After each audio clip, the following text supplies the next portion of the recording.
ining balaya. Wala akong kasaka ni ini. 41 ka tao ang nakasaka ni ining balaya nga naluwas kay kami ang akong asawa. Danang kasya. Kanang kasya nga dako. Diya mi nakasaka sa akong asawa. Danang alas 5 sa hapon, nagrekorida na ang akong matikong kapitan. Kapitan nga wala na karon, si Nire Aaron. Nagrekorida na nga pamahawa na mo, Nire, kay nga na ang dakong trahedya maabot na. Kalod sa Diyos, sama sa gisulti nga Nui, ang nagpatuo sa iya, nga ginala sa Tubilkot, yakot sila sa Tubilkot, naluwas sila.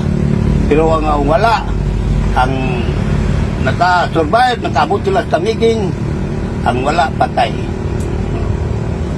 Kawa man sila mutuo sa sulti sa atong kapitan. Iban. Muna nga ako, mayon lang ko ninyo na kung doon na may nasayo din nga tao sa panahon sa sindong kami lang tingalidwa sa akong asawa.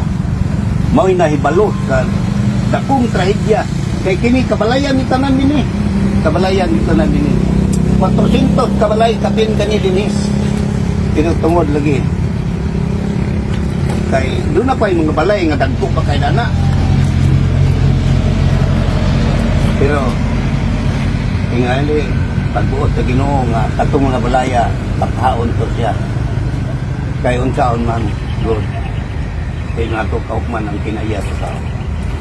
Nay kinais tao nga matuo sa Dios na kay dili. Adunay usa ka babae tigulang nangay siyang tubig. Luoy kayo. Nangay siyang tubig sa balay ingnon siya nga walay tubig din.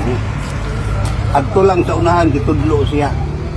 Pagtudlo ni adto ang usa ka babae tigulang. Nangay siyang tubig. Nagtubag ang nagduwa bilyar nga walay tubig din Sabok-sabok ko lang sa among duwa din na mutang-ingon din siya nga may tubig ka din atong patubigan. Abutan sa duha ka adlaw nga pagka pamulong sa babae na ito higayon na muto ang dakto sa inyong pahigyan nga amot din. Amot, tinog baka ito nga istorya o tiyaw-tiyaw baka?